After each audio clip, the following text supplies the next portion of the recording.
आज तुम्हारे दिन तो या वो देख रहे होगा तुम match.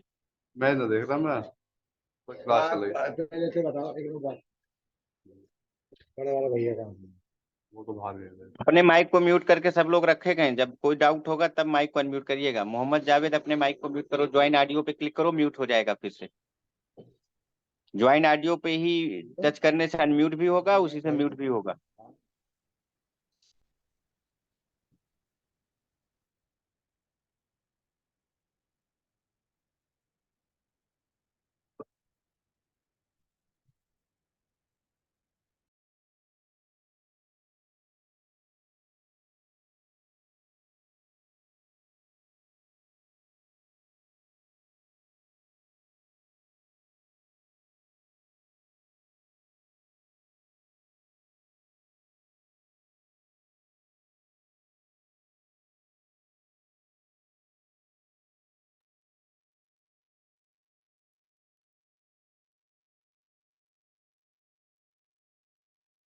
Good evening to all.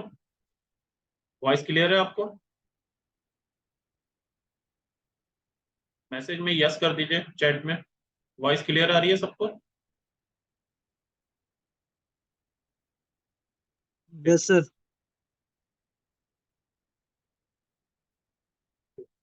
ये आप लोगों की फर्स्ट क्लास है, स्टार्ट यहाँ से सिलेबस हो रहा है। इसमें सारे स्टूडेंट्स एलटी के ही हैं, एलटी बायोलॉजी। जो मुझे सिलेबस शेयर किया गया है उसमें आपको स्क्रीन पे दिखाई दे रहा है, assistant teacher LT science geology and botany level graduates. Screen पे सबको शो हो रहा है? Yes sir, yes sir. आपको पहले एक बार सिलेबस डिफाइन कर देते हैं, उसके बाद धीरे धीरे स्टार्ट करेंगे।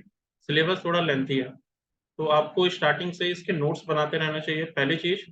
दूसरा पॉइंट, ये फैक्चुअल इंफॉर्मेशन पे ज्यादा फोकस कीजिएगा। फैक्चुअल इंफॉर्मेशन मतलब पॉइंट वाइज नोट्स बनाइएगा, पैराग्राफ वाइज नोट्स मत बनाइएगा, क्योंकि एग्जाम में ऑब्जेक्टिव क्वेश्चन ही आ रहे हैं। आपके सिलेबस में जो पॉइंट दिए हैं, दो टाइप के मेजर सिलेबस हैं। एक है आपका बॉटनी का, सेकेंड जूलॉजी। जो स्क्रीन पे दिखाई दे रहा है, जैसे एग्जांपल के लिए जूलॉजी में आपको दो से तीन पार्ट्स इंपॉर्टेंट है। फर्स्ट, क्योंकि डीएनए या बायोटेक्नोलॉजी इसमें एडवांस आ रहा है, तो जूलॉजी का एडवांस वर्जन इसमें डीएनए एंड बायोटेक्नोलॉजी है। एक पार्ट ये है। बेसिक पार्ट्स में यहाँ पे आ जाता है सेल बायोलॉजी। थर्ड पार्ट्स यहाँ पे आ जाता है ह्यूमन एनाटॉमी एंड फिजियोलॉजी, तो हम शॉर्ट में कहते हैं एचएपी। इसी के साथ फोर्थ पार्ट जो सिलेबस में डिफाइन होना है वो है आपका जेनेटिक्स, और इसके बाद एक होता है आपका टॉक्सिकोलॉजी एंड जूलॉजी। ये मेजर पार्ट्स हैं। इसके अलावा एक अप्लाइड पार्ट्स है जो इकोलॉजी और एनवायरनमेंट है, इकोलॉजी एंड एनवायरनमेंट। पूरे सिलेबस को हम 2 से 3 पार्ट्स में बांटें, या फिर हम पूरा, अगर जूलॉजी का सिलेबस डिफाइन करें तो एक पार्ट्स आपका सेल से रिलेटेड है। सेल्स में आपके सारी चीजें आ जाती हैं, जैसे साइटोलॉजी हो गया, डीएनए हो गया, जेनेटिक्स हो गया, ये सब चीजें। दूसरा हो जाता है आपका ह्यूमन एनाटॉमी एंड फिजियोलॉजी, और थर्ड पार्ट आपके अदर चैप्टर्स आ जाते हैं, जैसे environment, ecology, applied biology, embryology. तो मैक्सिमम क्वेश्चन इन 3 पार्ट से ही मेजर मेजर पूछे जाएंगे। अगर हम बॉटनी की बात करें तो बॉटनी का सिलेबस आपके राइट साइड में दिखाई दे रहा है। इसमें भी आपका साइटोलॉजी मेजर पार्ट है, आपको दिखाई दे रहा है साइटोलॉजी। इस साइटोलॉजी में सब आ जाता है, आपका जेनेटिक्स भी आ जाता है, मॉलिक्यूलर बायोलॉजी, बायोटेक्नोलॉजी, यानी कि डीएनए और साइटोलॉजी को आप एक ही पार्ट मानिए। फिर सेकंड पार्ट आता है प्लांट की एनाटॉमी फिजियोलॉजी। जैसे जूलॉजी में आपका आ रहा था एनिमल्स यानी कि ह्यूमंस की एनाटॉमी फिजियोलॉजी, तो यहाँ पे प्लांट्स की एनाटॉमी फिजियोलॉजी आएगा। एक सबसे इंपॉर्टेंट पार्ट्स है जो हम लोग स्किप करते हैं, वो है यहाँ पे बायोस्टैटिस्टिक्स। ये आपका इजी पार्ट है, फर्स्ट थिंग। और दूसरा, इस पार्ट्स में स्मॉल क्वेश्चन स्टार्टिंग के, जैसे mean, median, mode, standard deviation, small questions आते हैं 2 या 3 चैप्टर से, तो इस पार्ट को स्किप मत कीजिएगा। है बॉटनी के अंदर ही, लेकिन ये बहुत इजी पार्ट्स है, टोटिकल पार्ट्स है, छोटे न्यूमेरिकल्स आते हैं, कंसेप्चुअल न्यूमेरिकल्स, इनको स्किप मत कीजिएगा। तो बॉटनी में एक साइटोलॉजी है, प्लांट्स है, और कुछ एल्जे, ब्रायोफाइटा और टेरिडोफाइटा का डिस्कस है। तो पूरे सिलेबस को बॉटनी जूलॉजी में डिवाइड किया, जूलॉजी को हमने डिवाइड किया साइटोलॉजी में, ह्यूमन एनाटॉमी फिजियोलॉजी में और अदर पार्ट्स में। ऐसे बॉटनी को हमने डिवाइड किया प्लांट साइटोलॉजी और प्लांट्स में। क्लियर? एक सिलेबस और है जो मैं आपको डिस्कस करता हूँ नेक्स्ट स्लाइड में, उससे चीजें क्लियर हो जाएंगी। ये सिलेबस भी एलटीओ लेक्चर का है, इनमें चीजें क्लियर है। तो इस सिलेबस को आप आइडियल मान के चलिए, क्योंकि पुराने वाले सिलेबस में पॉइंट डिस्कस नहीं है। इसमें जैसे फर्स्ट यूनिट है, ये फर्स्ट यूनिट साइटोलॉजी के अंदर आ जाती है। ये फर्स्ट यूनिट में आ जाता है आपका डीएनए या genetic materials. Genetic materials, genetic materials का कुछ पार्ट सेकंड यूनिट में भी है, जैसे आपका सेक्स इनहेरिटेंस, क्रोमोसोमल डिसऑर्डर्स। तो ये दोनों यूनिट इसके कॉम्बिनेशंस में आएंगे। तो साइटोलॉजी और जेनेटिक्स को अगर हम बात करें तो फर्स्ट दो पार्ट्स हो गए। सेकंड पार्ट्स में आपके आ जाता है एनवायरमेंटल सिस्टम, ईवीएस, जो आपने 6th और 8th क्लास से स्टार्ट किया है वहां तक। इकोसिस्टम्स क्या है, फूड चेन्स क्या है, फूड वेब्स क्या है, एनर्जी फ्लो क्या है, पिरामिड्स क्या है, डायनेमिक्स क्या है, और जो सबसे इंपॉर्टेंट है जो हमसे स्किप होता है, मत छोड़िएगा, ये है पॉल्यूशंस। इंपॉर्टेंट क्यों है बायोस्टैटिक्स और पॉल्यूशंस? क्योंकि ये अप्लाइड केमिस्ट्री, अप्लाइड बायोलॉजी में आ जाते हैं, जो डेली लाइफ में हम यूज करते हैं। बायोडाइवर्सिटी, जिस पे डेली लाइफ में न्यूज आ रही है। तो ऐसे टॉपिक जो इस सिलेबस में क्लियर डिफाइन हो रहे हैं, पुराने सिलेबस में नहीं थे, तो इस सिलेबस में क्लियर डिफाइन हो रहे हैं। तो यहाँ से आपको हेल्प मिलेगी क्या क्या मेन पॉइंट फोकस करना है। तो थर्ड यूनिट में आपका एनवायरमेंट, माइक्रोब्स, माइक्रोब्स में आपका आ जाता है बैक्टीरिया, वायरस, फंजाई और उससे रिलेटेड डिजीज, और डिजीज का ट्रीटमेंट। तो ओवरऑल हम क्या कहेंगे, एनवायरमेंट प्लस माइक्रोब्स, इसकी स्टडी हमें थर्ड यूनिट में करनी है। फोर्थ यूनिट में आपका प्लांट से रिलेटेड पूरी स्टडी है। कलर चेंज कर लेते हैं। प्लांट से रिलेटेड पूरी स्टडी है। इस प्लांट में आपको क्या पढ़ना है, इसकी एनाटॉमी, एनाटॉमी मतलब स्ट्रक्चर क्या है, प्लांट कितने टाइप्स के सेल्स के बने होते हैं, प्लांट का क्लासिफिकेशंस क्या है, और दूसरा है आपका फिजियोलॉजी। जैसे ह्यूमंस की एनाटॉमी फिजियोलॉजी है, वैसे यहाँ प्लांट की एनाटॉमी एंड फिजियोलॉजी। फिजियोलॉजी में रेस्पिरेशन कैसे होता है, प्लांट ग्रोथ कैसे करते हैं, फूड का ट्रांसपोर्ट एक जगह से दूसरी जगह कैसे होगा, असेक्सुअल रिप्रोडक्शन कैसे होगा, सेक्सुअल रिप्रोडक्शन कैसे होगा, फर्टिलाइजर्स का क्या इफेक्ट पड़ेगा, प्लांट ब्रीडिंग कैसी होगी। तो थर्ड यूनिट, फोर्थ यूनिट में आपका प्लांट से रिलेटेड सारी चीजें हैं। फिफ्थ यूनिट में आपका जो सबसे मोस्ट इंपॉर्टेंट है वो है पूरा syllabus human anatomy and physiology से रिलेटेड। ह्यूमन एनाटॉमी फिजियोलॉजी में आपका सर्कुलेटरी सिस्टम है, जिसमें आपका हार्ट आ जाता है, ब्लड आ जाता है, बोन सिस्टम है, डाइजेस्टिव सिस्टम्स है, एक्सक्रीटरी सिस्टम जिसमें आपका किडनी आ जाते हैं, लंग्स आ जाते हैं, locomotive systems, endocrine systems, hormonal system. पूरे ह्यूमन एनाटॉमी को भी आपको यहाँ पे फोकस करना है। क्वेश्चंस किस तरह के आते हैं, तो जब हम कोई टॉपिक पढ़ते हैं तो पहले आपको ये आइडेंटिफाई करना होगा कि क्वेश्चन कहाँ से पूछे जाएंगे। फर्स्ट, एक तो क्वेश्चंस आएंगे आपके बेसिक। बेसिक क्वेश्चन किस तरह के होते हैं, जो सिंपल फैक्चुअल इंफॉर्मेशन होती है। जैसे एग्जांपल के लिए सिंपल फैक्ट कि साइटोलॉजी क्या है, cytology is the study of cells. Simple fact आ जाएंगे, या father of cytology, father of botany, father of zoology, protein, proteins क्या है, कार्बोहाइड्रेट्स क्या है, डीएनए कितने टाइप्स के होते हैं, आरएनए कितने टाइप्स के होते हैं, डीएनए आरएनए में डिफरेंस क्या है। ये सब बेसिक क्वेश्चंस है। ये बेसिक क्वेश्चन आपको एनसीईआरटी से मिलेंगे, एनसीईआरटी की बुक से मिलेंगे 11th और 12th की। ठीक, इस बेसिक क्वेश्चंस के बाद अभी मैं आपको पेपर भी दिखाऊंगा, क्योंकि फर्स्ट क्लास है, पहले आइडिया ले लें कि हमें पढ़ना किस तरह से। बेसिक क्वेश्चंस के बाद सेकंड आता है इसका एप्लीकेशन,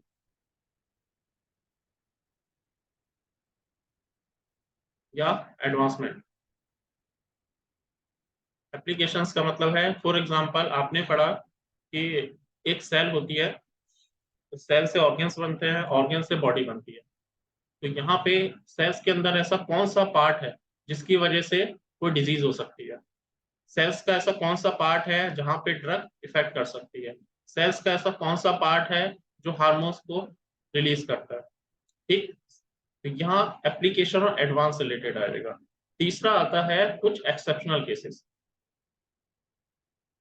एक्सेप्शन ये सबसे इंपॉर्टेंट होता है, तो हर टॉपिक के बाद एक एक्सेप्शनल केसेस हम पढ़ा देते हैं। एक्सेप्शनल केसेस का मतलब, जैसे एक सिंपल अगर हम डिस्कस करें, हमारी ह्यूमन बॉडी में नॉर्मल सेल्स सब हैं। अब इस नॉर्मल सेल्स में एक आरबीसी है, रेड ब्लड सेल्स, सबको पता है, जो ब्लड को फ्लो करती हैं, ऑक्सीजन और हीमोग्लोबिन को कैरी करती है। इसके अंदर कुछ खासियत है जो नॉर्मल सेल से अलग है, तो यहाँ से क्वेश्चन आएंगे। ये एक्सेप्शनल केसेस है, नॉर्मल सेल से हट करके कुछ केसेस होंगे, वो सब आपका एक्सेप्शनल केसेस में आ जाएंगे। तो सबसे पहले आपको बेसिक कंसेप्ट पढ़ते जाना है, पॉइंट वाइज नोट करवाते जाएंगे। सेकेंड स्टेप में आपको उसका एप्लीकेशन इसी के साथ, जैसे मान लीजिए फर्स्ट पॉइंट पढ़ा, फर्स्ट पॉइंट का एप्लीकेशन क्या है, ठीक, एडवांसमेंट क्या है उसका, सेकंड पॉइंट का एप्लीकेशन क्या है, एडवांसमेंट क्या है, यहाँ पे लिखते जाएंगे। फिर उसके बाद देखेंगे क्या कोई एक्सेप्शनल केसेस हैं इसको छोड़कर, क्योंकि पूछेगा वो जो एडवांसमेंट है, यानी कि कुछ डिफर हो, नॉर्मल से कुछ हट करके कुछ होगा, तो उसमें से क्वेश्चंस आते हैं। जैसे एक सिंपल एग्जांपल जो बार बार रिपीट किया जाता है, माइटोकॉन्ड्रिया सबने सुना होगा। माइटोकॉन्ड्रिया, माइटोकॉन्ड्रिया क्या है आपका? Power house of cell, power house of cell. तो एक्सेप्शनल केसेस में कहा क्या पूछा जाएगा कि माइटोकॉन्ड्रिया कहाँ पर मिलते हैं सेल के अलावा? जैसे सेल में मिलते हैं, सॉरी माइटोकॉन्ड्रिया में, सॉरी हाँ, power house of cells. Question पूछा जाता है कि डीएनए कहाँ पे मिलता है? तो डीएनए न्यूक्लियस में मिलता है, केंद्रक में, ये सभी को पता होगा। अब इसके अलावा कुछ सेल ऑर्गेनल होते हैं जिनमें डीएनए मिलता है न्यूक्लियस के अलावा, जैसे एग्जांपल के लिए माइटोकॉन्ड्रिया, जैसे एग्जांपल के लिए क्लोरोप्लास्ट। तो ये क्या है? एक्सेप्शनल केसेस है। सबको पता है कि डीएनए सेल के न्यूक्लियस में मिलता है, ये बेसिक क्वेश्चन है। तो एक्सेप्शनल क्या है कि इसके अलावा कहाँ कहाँ मिल सकता है? माइटोकॉन्ड्रिया में मिलता है, क्लोरोप्लास्ट में मिलता है। माइटोकॉन्ड्रिया में भी 2-3 साल पहले आप देखेंगे तो टेस्ट ट्यूब बेबीज पे भी काम हो चुका है। तो जो एडवांस क्वेश्चंस हैं, ये एक्सेप्शनल क्वेश्चन है, उससे पूछा जाएगा। तो आप कोशिश कीजिए step number 1 basic question step wise note करें, यानी कि एक एक लाइन के क्वेश्चन आंसर्स नोट करें। दूसरा, जो स्पेशल क्वेश्चन होते हैं, स्पेशल क्वेश्चन मतलब नोट करके जो आप नोट करेंगे, जैसे एडवांस क्वेश्चन है कि आपने आरबीसी और सेल से अलग है तो क्यों है, तो वो नोट करके अलग करेंगे, क्योंकि उसमें से ज्यादातर क्वेश्चंस पूछे जाते हैं। ठीक, 150 मार्क्स का आपका एग्जाम होगा। पहला, सारे आंसर्स आपको नहीं आते होंगे, तो आपको प्रोबेबिलिटी क्या करनी है कि आपके पास ABCD 4 जो ऑप्शंस है उसमें से पहले चूज कीजिए कि कौन सा मैक्सिमम गलत है, उसको कट कर लीजिए, जो प्रोबेबिलिटी बन रही है राइट की, फिर उसको क्लिक करना। तो उसके लिए आपको बेसिक क्वेश्चंस की समझ होनी चाहिए, ठीक है। ये तो था हल्का सा डिस्कशन। सिलेबस में मैंने आपको डिफाइन कर दिया है। फर्स्ट आपका साइटोलॉजी पढ़ना है, साइटोलॉजी के अंदर डीएनए, सेल वॉल, उसके अंदर के सारे ऑर्गेन्स, और एक है आता इंपॉर्टेंट आपका, इसी में आ जाता है बायोमोलिक्यूल्स, जो सबसे इंपॉर्टेंट है प्रोटीन, कार्बोहाइड्रेट, लिपिड्स, एंजाइम्स। ये बायोकेमिस्ट्री का पार्ट है, ठीक। तो बायोकेमिस्ट्री भी आपको इसमें पढ़नी है। दूसरा पार्ट आ जाता है आपका ecology, environment and pathological, bacteria, virus और डिजीज।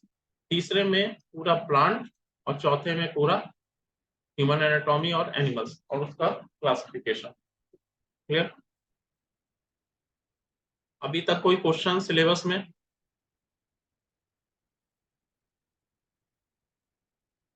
कंटिन्यू करें आगे?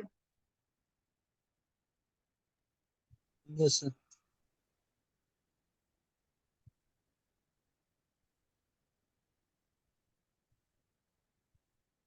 आज डेमो क्लास है। फर्स्ट हम थोड़ा इंट्रोडक्शन देखते हैं क्या क्या है सिलेबस में। जैसे फर्स्ट यूनिट मैंने उठाई है, इसमें से पहली यूनिट ही सेल बायोलॉजी। बायोलॉजी की फर्स्ट यूनिट है आपकी सेल बायोलॉजी। इसके अंदर आपको पढ़ना क्या है? सबसे पहले आपको पढ़ना है सेल है क्या एग्जैक्टली। आपको पढ़ना है साइटोलॉजी, सेल की स्टडी साइटोलॉजी। दूसरा, किस तरह के क्वेश्चंस बनते हैं, तो फर्स्ट कुछ बेसिक क्वेश्चंस बनेंगे। बेसिक क्वेश्चंस का मतलब है सेल कितने टाइप के होते हैं, सेल के टाइप, ठीक। उन टाइप के एक एक एग्जांपल, मान लीजिए फर्स्ट टाइप है, सेकंड जैसे prokaryotic cells, eukaryotic sales, plant cells, animal cells, ये नॉर्मल बेसिक इंफॉर्मेशन। अब इसमें कुछ एक्सेप्शनल केसेस आ जाएंगे। फिर सेकंड टाइप के क्वेश्चंस होते हैं जो साइंटिस्ट से रिलेटेड होते हैं। साइंटिस्ट का मतलब है किस साइंटिस्ट ने कौन कौन से पार्ट्स किए हैं, साइटोलॉजी में किस किस तरह के काम किए हैं। जैसे एग्जांपल के लिए सेल थ्योरी किसने दी, फादर ऑफ साइटोलॉजी किसे कहते हैं, फादर ऑफ मॉडर्न साइटोलॉजी किसे कहते हैं, फादर ऑफ इंडियन साइटोलॉजी किसे कहते हैं, सबसे पहले सेल किसने देखी, डेड सेल किसने देखी, लिविंग सेल्स किसने देखी। ये साइंटिस्ट के नाम एक या दो क्वेश्चन फंस जाते हैं, फैक्चुअल इंफॉर्मेशन है, इसको सिर्फ रटना है। तीसरा आपका इसके अंदर पार्ट्स आ जाता है सेल ऑर्गेनल्स, सेल ऑर्गेनल्स। इन सेल ऑर्गेनल्स में जब हम पढ़ेंगे, जैसे एग्जांपल के आपको पढ़ना है यहाँ पे माइटोकॉन्ड्रिया, यहाँ पे पढ़ना है आपको राइबोसोम्स, यहाँ पे पढ़ना है आपको गोल्जी बॉडीज, यहाँ पे पढ़ना है आपको सेल मेम्ब्रेन। ठीक, इसकी डिटेल्स पढ़ेंगे। फोर्थ है आपका फंक्शन, यानी कि जितने भी आपने पार्ट पढ़े हैं, जैसे माइटोकॉन्ड्रिया पढ़ा है तो माइटोकॉन्ड्रिया का यूज क्या है, एप्लीकेशंस क्या है। ठीक, अगर माइटोकॉन्ड्रिया को हटा दिया जाएगा तो सेल पे क्या इफेक्ट पड़ेगा, साइटोप्लाज्म हटा दिया जाए तो सेल पे क्या इफेक्ट पड़ेगा, गोल्जी बॉडीज हटा दी जाए तो सेल पे क्या इफेक्ट पड़ेगा, क्या उससे कुछ लॉस होना है या नहीं होना। फर्स्ट साइटोलॉजी स्टार्ट करते हैं।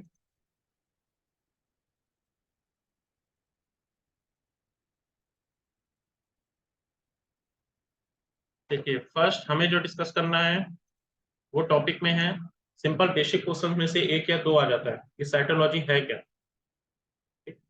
जैसे एग्जांपल के लिए फादर ऑफ साइटोलॉजी किसे कहते हैं, फादर ऑफ साइटोलॉजी किसी को आइडिया हो,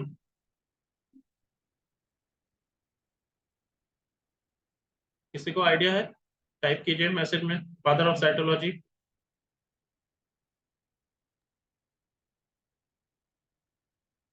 चलिए ये आपको याद रखना पड़ेगा, father of cytology is Robert Hooke.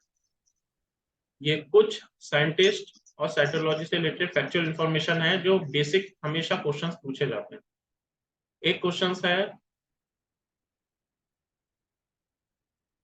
Father of modern cytology, father of modern cytology, father modern cytology है आपके स्वानसन। Second question. थर्ड क्वेश्चन है फादर ऑफ इंडियन साइटोलॉजी। इन तीनों में डिफरेंस है, ठीक है। इंडियन साइटोलॉजी, तो फादर ऑफ इंडियन साइटोलॉजी आपके A.K. शर्मा। ये फैक्चुअल इंफॉर्मेशन नोट करते रहिए अपनी कॉपी में। Father of cytology Robert Hooke, father of modern cytology स्वानसन, father of Indian cytology A.K. Sharma. और एक क्वेश्चन आता है लिविंग सेल सबसे पहले किसने देखी, first living cell, first living cell observed by, first living cell observed by Anton von ल्यूवेनहॉफ।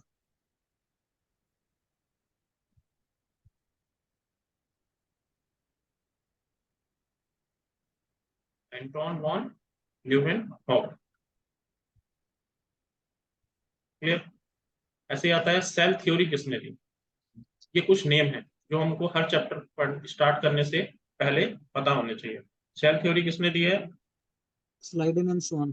स्लाइडन and Schwann 18 and Schwann. और कोशिश कीजिएगा क्लास में रिपीट भी कीजिएगा। अभी पहले दिन सबको याद होता है, एग्जाम वाले दिन इतना माइंड में भर जाता है, स्पेशली बायोलॉजी और मेडिकल साइंस में इतना भर जाएगा कि आप एक दूसरे में मिक्स कर जाओगे। तो जितनी बार मुंह से बोलोगे उतनी बार चीजें याद रहेंगी, ठीक। ये साइकोलॉजी है, जितनी बार आप रिपीट करेंगे क्लास के अंदर या रिवीजन करते समय माइंड में रिवाइज करेंगे उतना ही आपको फैक्चुअल इंफॉर्मेशन याद रहने वाली है, क्लियर। तो फर्स्ट फादर ऑफ साइकोलॉजी किसने दिया, Robert Hooke, modern psychology Swanson, father of Indian psychology A.K. Sharma, first living cell किसने ऑब्जर्व किया, एंटोन वॉन ल्यूवेनहॉफ, और सेल थ्योरी दिया शिल्डन एंड स्वान। ये कुछ बेसिक इंफॉर्मेशन है जिसको हम स्किप कर जाते हैं, एडवांस पढ़ते हैं हम लोग। Right. सेकंड पार्ट में हमें पढ़ना है टाइप्स ऑफ सेल्स क्या है, यानी कि प्रोकैरियोटिक सेल्स। दो क्लासिफिकेशन है यहाँ पे, एक है प्रोकैरियोटिक सेल्स और एक है यूकैरियोटिक सेल्स। इसके बीच में डिफरेंसेस आते हैं, या पूछा जाएगा प्रोकैरियोटिक सेल्स एडवांस है कि यूकैरियोटिक सेल्स एडवांस है। सेकंड है प्लांट सेल्स और एनिमल सेल्स के बीच में। टाइप्स ऑफ सेल्स को दो पार्ट में क्लासिफाई किया गया है। फर्स्ट क्लासिफिकेशन जो बेस है वो है न्यूक्लियस के बेसिस पे, कि न्यूक्लियस प्रेजेंट है या नहीं। दूसरा पार्ट है आपका उसके स्ट्रक्चर के बेसिस। अच्छा, सेल क्या है एग्जैक्टली? पहला वर्ड है व्हाट इज सेल। तो cell is a structure and function unit of functional unit. ठीक, एक लाइफ की स्ट्रक्चर और फंक्शन यूनिट क्या है। तो अब इसको फायदा कैसे उठाएंगे नोट्स में। तो सबसे पहले मान लीजिए आपने लिखा है माइटोकॉन्ड्रिया। जब आप नोट्स बनाएंगे तो इस तरह से नोट्स बनाएंगे, माइटोकॉन्ड्रिया। यहाँ लिखिएगा लेफ्ट साइड में स्ट्रक्चर एस, यहाँ लिखिएगा फंक्शनल। तो इसका स्ट्रक्चर से रिलेटेड जो फैक्ट है वो यहाँ पे नोट कीजिए, इसके फंक्शन से रिलेटेड जो फैक्ट है वो राइट साइड में नोट कीजिए। ठीक है, तभी आपको कुछ चीज अगर मान लीजिए मिल रही है, आगे कुछ एडवांस मिल रहा है, तो इसी के नीचे ऐड करते जाइए। फॉर एग्जाम्पल आपको पता चला लाइसोसोम्स, तो लेफ्ट साइड में लिखिए स्ट्रक्चर। स्ट्रक्चर में क्या खूबी है इसकी? फंक्शन यूनिट, फंक्शन क्या करता है, क्या फंक्शन से रिलेटेड कुछ क्वेश्चन पूछे जाते हैं, तो इस तरह से लिखिएगा ऑर्गेनल्स। ऐसे प्रोकैरियोटिक सेल्स, यूकैरियोटिक सेल्स। तो प्रोकैरियोटिक सेल्स में स्ट्रक्चर क्या है इसका, फंक्शन क्या है। यूकैरियोटिक सेल्स स्ट्रक्चर क्या है, फंक्शन क्या है। ठीक, जब इस तरह से नोट्स बनाएंगे तो आपके माइंड में सेटल होंगी चीजें। क्लियर। फिर आता है आपका सबसे इंपॉर्टेंट और सबसे बड़ा टॉपिक, सेल ऑर्गेनल्स। इस सेल ऑर्गेनल्स में पहला क्वेश्चन आता है कि किसने सर्च किया। एक साइंटिस्ट का नाम बताइए जिसने इसको सर्च किया। दूसरा क्वेश्चन आता है इसका स्ट्रक्चर किस तरह का। इस स्ट्रक्चर में इसकी लोकेशन भी पूछ लेते हैं कि ये कहाँ पे मिलता है। ठीक, और जो एग्जाम में पूछा जाता है वो पूछा जाता है इससे रिलेटेड एक्सेप्शनल केसेस। तीसरे तरह का क्वेश्चन हर ऑर्गेनल्स पे बनेगा कि इसका फंक्शन क्या है। जैसे एग्जांपल के लिए अगर हमने पढ़े हैं राइबोसोम्स, तो राइबोसोम्स का स्ट्रक्चर क्या है। ठीक, राइबोसोम्स किसके बने होते हैं, राइबोसोम्स कितने टाइप के होते हैं, ये तो स्ट्रक्चर से रिलेटेड इंफॉर्मेशन हो गए। राइबोसोम दो टाइप के होते हैं, 70S 80S। राइबोसोम्स में 70S में एस क्या है, जैसे हमने लिखते हैं 70S। एस का मतलब क्या है, सिडवर्ग यूनिट्स, सेडिमेंटेशन यूनिट्स होती है।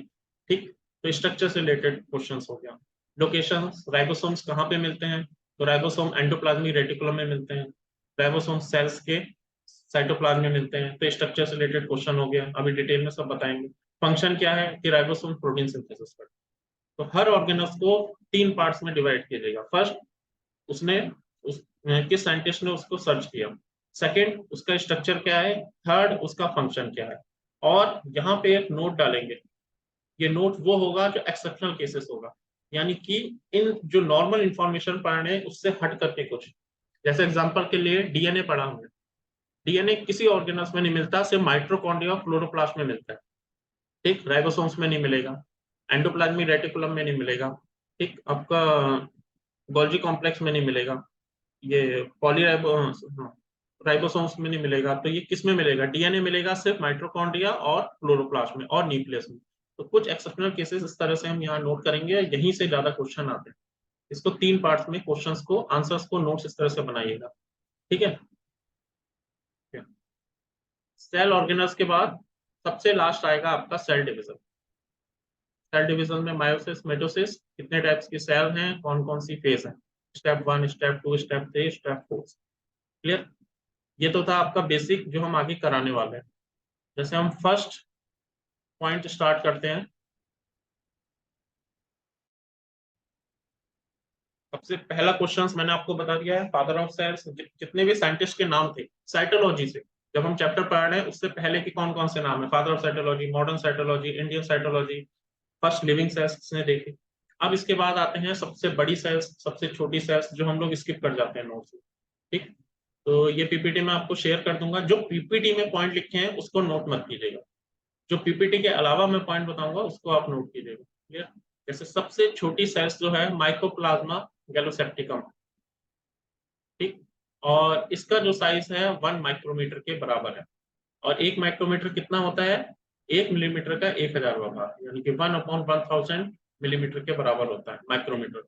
एग्जाम में कई बार पूछ लेते हैं यूनिट, एंगस्ट्रॉम कितना होता है, नैनोमीटर कितने मिलीमीटर के बराबर है, माइक्रोमीटर कितने मिलीमीटर के बराबर है। ठीक है, जब मिलीमीटर या सेंटीमीटर के बराबर है तो नैनोमीटर माइक्रोमीटर की यूनिट याद रखेगा कितने में आती है, कितने मिलीमीटर या कितने सेंटीमीटर। नैनोमीटर क्योंकि नैनो टेक्नोलॉजी है, एडवांस है, बायोटेक्नोलॉजी में ऐड होती है, तो यूनिट से रिलेटेड क्वेश्चन भी पड़ेगा। सबसे छोटी सेल्स क्या है? माइक्रोप्लाज्मा गैलोसेप्टिकम। सबसे बड़ी सेल्स है ऑस्ट्रिच, शुतुरमुर्ग का अंडा। इतना सफिशिएंट है। अब अगर हम पूछे जाए ह्यूमंस, एक फैक्ट याद रखिए, ह्यूमंस की सबसे लिविंग, ह्यूमंस में सबसे बड़ी सेल्स, बिग सेल, इंसानों में सबसे बड़ी बिग सेल्स है वो आपका ओवम। ठीक है, सेल से रिलेटेड क्वेश्चन है। पूरे नेचर में सबसे बड़ी सेल्स तो हो गई ऑस्ट्रिच का एग, लेकिन ह्यूमंस में सबसे बड़ी सेल्स है ओवम। और इसका साइज, हाँ इसका साइज रखने की जरूरत नहीं है, बस इतना याद रखिए ओवम है। नेक्स्ट पॉइंट, कुछ जीवों का शरीर केवल एक कोशिका का बना होता है, इसको कहते हैं हम यूनिसेल्युलर। अब इस यूनिसेल्युलर में कौन कौन से होते हैं? इस यूनिसेल्युलर में है बैक्टीरिया, इस यूनिसेल्युलर में है अमीबा, इस यूनिसेल्युलर में है वायरस। ठीक, और जब एक से अधिक कोशिका बनती है तो उसे कहते हैं मल्टी सेल्युलर। दूसरे टाइप की सेल्स, दूसरे टाइप का स्ट्रक्चर क्या हुआ? Multi cellular. मल्टी सेल्युलर्स में वो सारे प्लांट, सारे एनिमल्स आ जाते हैं। क्लियर? अब एक सेल दूसरी सेल से जुड़ के, तीसरी सेल से जुड़ के, चौथी सेल से जुड़ के सबसे पहला जो स्ट्रक्चर बनाती है, जो सेल फर्स्ट स्ट्रक्चर बनाती है, उसे कहते हैं आपका टिश्यू। ठीक, चाहे वो प्लांट टिश्यू हो या animal tissue.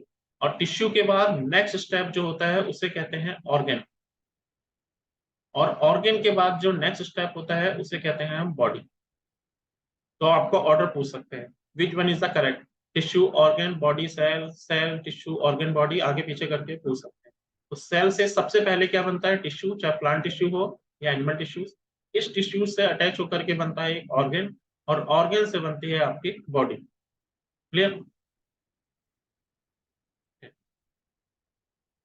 First point clear हो गया। सेकंड, सबसे बड़ा एग, सबसे छोटा एग। ह्यूमन बॉडी में सबसे बड़ा एग कौन, सबसे बड़ी सेल्स कौन सी है? ओवम।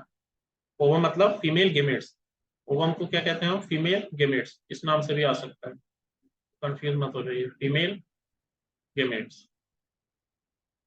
ठीक, सेकंड, सेल थ्योरी।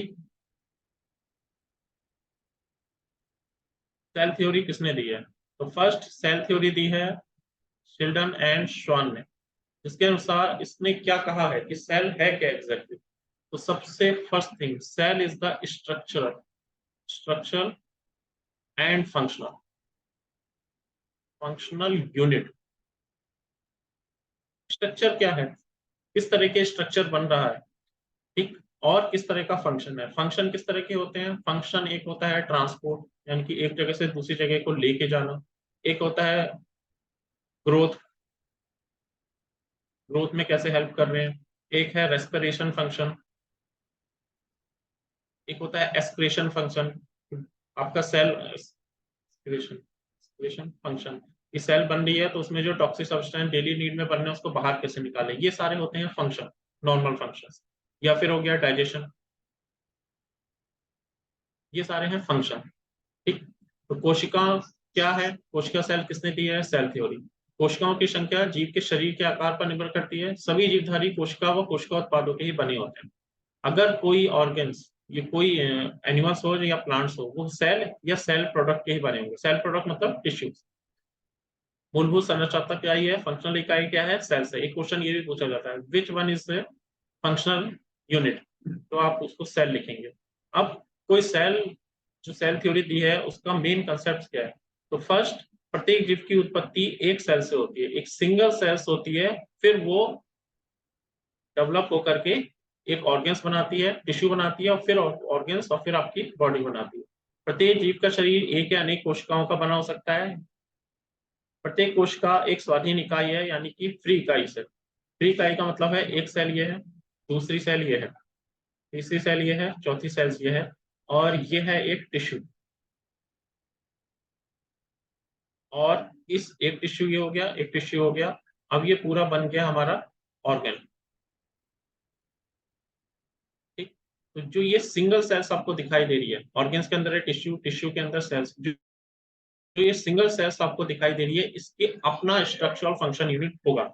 जरूरी नहीं है वो दूसरी वाली सेल से इफेक्ट हो या नहीं हो, कई बार एक सिंगल सेल्स में डिजीज क्रिएट हो सकती है, तो इसे कहते हैं फ्री यूनिट, स्वाधीन इकाई। ये डिपेंडेंट हो भी सकती है, नहीं भी हो सकती है, तथापि सब कोशिकाएं मिलकर एक साथ काम करती हैं।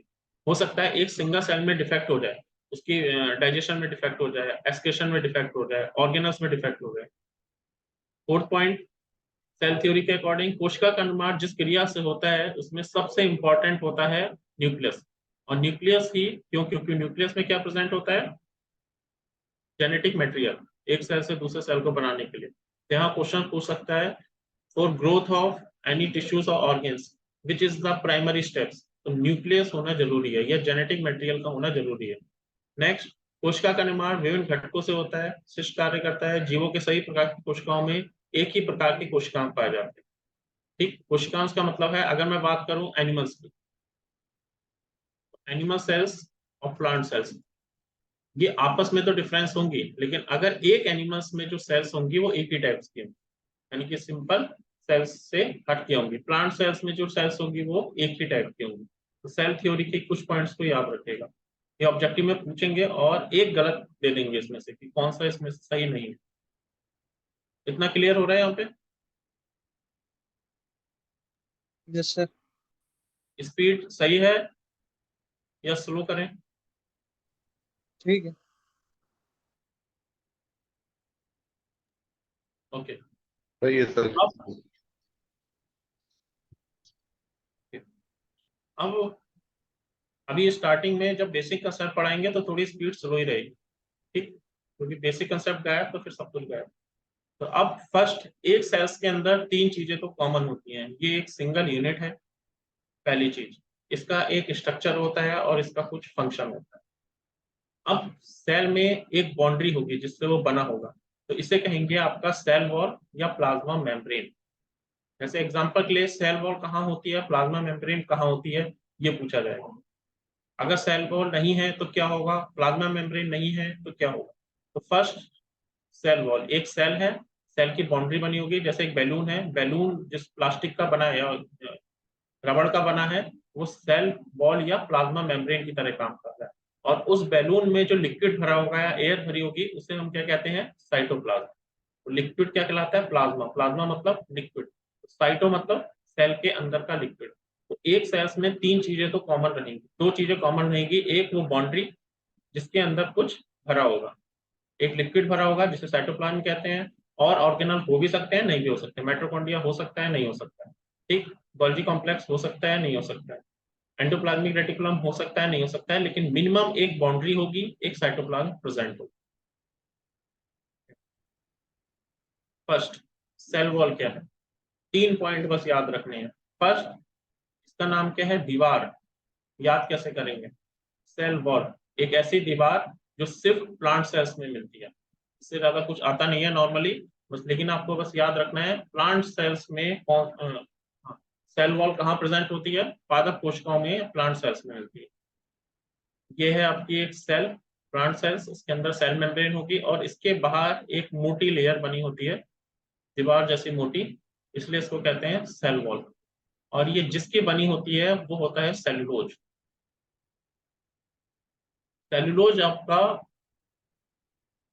नॉन लिविंग कॉन्स्टिट्यूएंट है। सेलुलोज किस क्या होता है, सेलुलोज है कार्बोहाइड्रेट, कार्बोहाइड्रेट पॉलीमर्स है, ठीक है। तो एक क्वेश्चन पूछ सकते हैं, सेल वॉल किसकी बनी है, सेल वॉल सेलुलोज की बनी हुई है। दूसरा क्वेश्चन पूछ सकते हैं, प्लांट सेल्स में सेल वॉल होता है, नहीं होता है, यस होता है। तीसरा क्वेश्चन पूछ सकते हैं, प्लांट सेल्स की जो सेल वॉल बनी होती है वो लिविंग है या नॉन लिविंग है, तो उसको क्या कहेंगे हम, नॉन लिविंग। तो स्ट्रक्चर से रिलेटेड तीन क्वेश्चन सेल वॉल के। क्वेश्चन नंबर 1,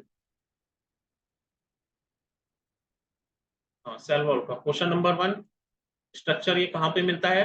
प्लांट सेल में मिलता है। किसकी बनी होती है? सेलुलोज की बनी होती है। ठीक। थर्ड पॉइंट, इसका जो सेलुलोज होता है वो आपका क्या होता है? नॉन लिविंग होता है। ये तो हो गया इसका स्ट्रक्चर, नॉन लिविंग। अब आएंगे हम इसके फंक्शन पे। तो इसका फंक्शंस क्या है? इसका फंक्शन है प्रोटेक्ट करना, क्योंकि नॉन लिविंग है, एक बेकार सी दीवार बना रखी है, उसका मेन फंक्शंस होता है प्रोटेक्ट करना। किससे प्रोटेक्ट करना? एनवायरनमेंट से प्रोटेक्ट करना। कौन से एनवायरनमेंट से? कि इसके अंदर जो लिक्विड भरा हुआ है वो सूख ना जाए। तो ये सुरक्षा और सहारा प्रदान करती है, तो ये करती है प्रोटेक्ट। ठीक। दूसरा फंक्शन क्या है? कि ये जो सेल वॉल है ये परमिएबल होती है। और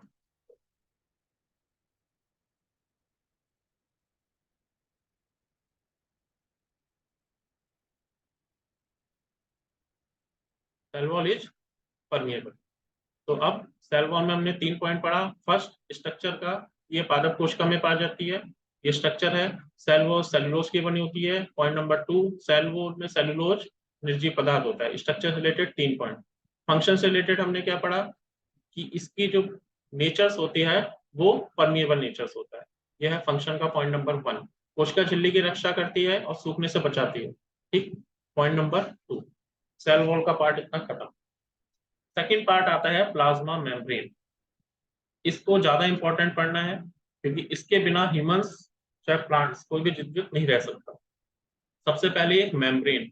मेम्ब्रेन का मतलब है सेल वॉल से पतली होगी, वॉल मोटी होगी, मेम्ब्रेन पतली होगी।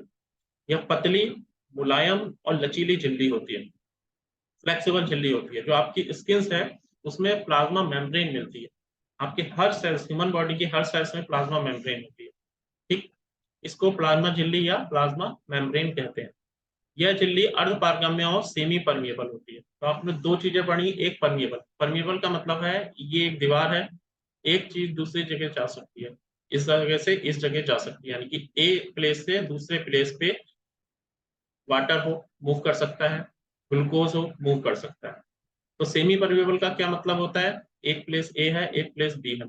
सेमी परमिएबल का मतलब होता है जब चीजें हाई कंसंट्रेशन से लो कंसंट्रेशन की ओर मूव करें, ये होता है सेमी परमिएबल। Semi permeable. ठीक। तो यहाँ पे क्वेश्चन आता है कि सेमी परमिएबल फंक्शंस कहाँ पे शो होता है? सेमी परमिएशन का प्रिंसिपल्स क्या है? व्हेन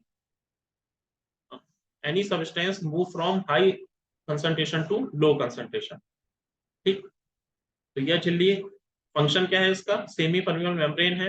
किसकी बनी होती है? तो सबसे इंपॉर्टेंट है प्रोटीन और लिपिड की बनी होती है, इसको रट लीजिएगा। ठीक है। किसकी बनी है? प्रोटीन और लिपिड की। कार्बोहाइड्रेट की नहीं बनी है, याद रखिएगा। किसकी बनी है? प्रोटीन और लिपिड की। बार बार पूछा जाता है क्वेश्चन। जिसमें प्रोटीन लिपिड की परत होती है, इसका मुख्य कार्य कोशिका के अंदर और बाहर जाने वाले विभिन्न पदार्थों को नियंत्रित करना। होता क्या है? ये एक सेल है, इस सेल्स के अंदर कंसंट्रेशन डिपेंडेंट मूवमेंट होता है। अगर चीजें मूव करवानी है तो हाई से लो की ओर चीजें मूव करनी शुरू कर देती है, हाई कंसंट्रेशन से लो कंसंट्रेशन की ओर मूव करनी शुरू कर देती है। ठीक है। तो इसका फंक्शन याद रखिए, ये सेमी परमिएबल मेम्ब्रेन है और इसका मेडिकल साइंस में बहुत यूज होता है, इसलिए इस टर्म्स को याद रखिएगा। प्लाज्मा मेम्ब्रेन का फर्स्ट स्ट्रक्चर, ये मुलायम लचीली झिल्ली है, स्ट्रक्चर नंबर 1। दूसरा किसकी बनी होती है? प्रोटीन और लिपिड की बनी होती है। तीसरा फंक्शन क्या है इसका? ये सेमी परमिएबल मेम्ब्रेन है। Function number 1 semi permeable membrane. Function number 2 कोशिका के अंदर और बाहर जाने को कंट्रोल करती है। ठीक। एक ड्रग जब बॉडी के अंदर जाती है तो प्लाज्मा मेम्ब्रेन को क्रॉस करके ही सेल के अंदर जाती है।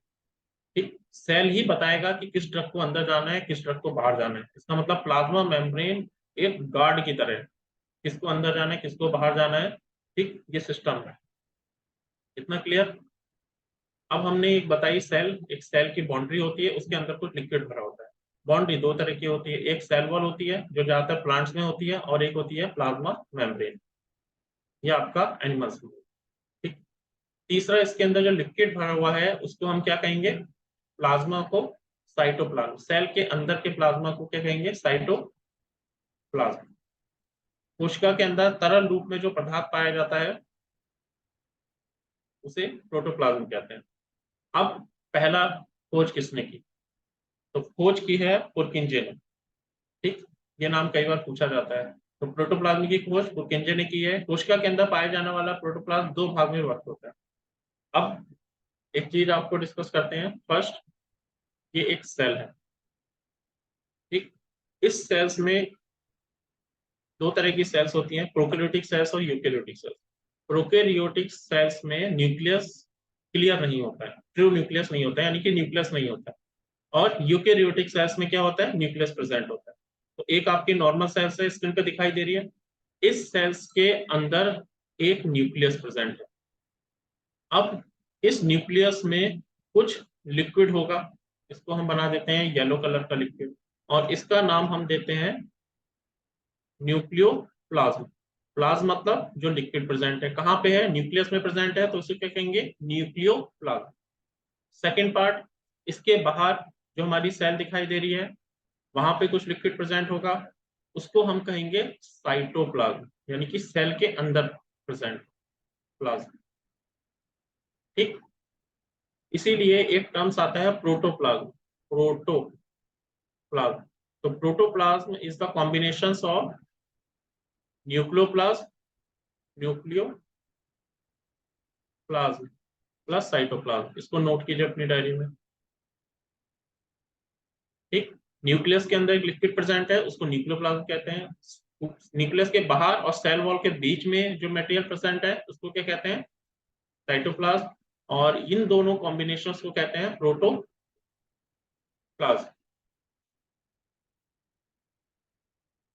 ठीक। अब एक ट्रिकी क्वेश्चन आता है, ये तो नॉर्मल चीजें हैं, हम इससे पहले एक बार इसको और आगे डिस्कस करते हैं, फिर ट्रिकी क्वेश्चंस की बात करते हैं। कोशिका के अंदर पाए जाने वाला जीव द्रव्य दो भागों में व्यक्त होता है।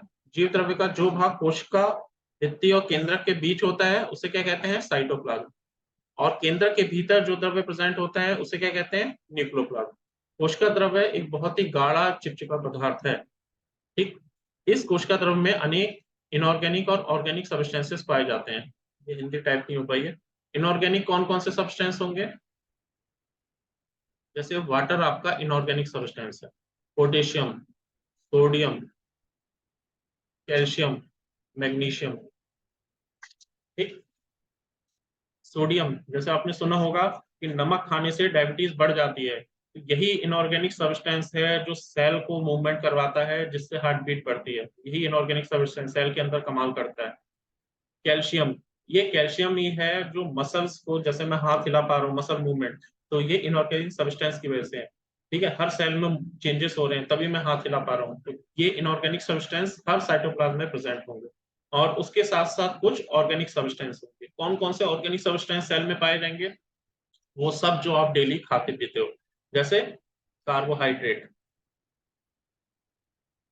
प्रोटीन, लिपिड, एंजाइम, ये ऑर्गेनिक, हाँ एंजाइम्स ऑर्गेनिक में नहीं आता है। कार्बोहाइड्रेट, प्रोटीन, लिपिड्स, ठीक, ये सारे सेल्स के अंदर प्रेजेंट होते हैं। जैसे ग्लूकोज, ग्लूकोज के डाइजेशन होता है, उससे एनर्जी क्रिएट होती है। क्लियर हो गया, आगे बढ़े।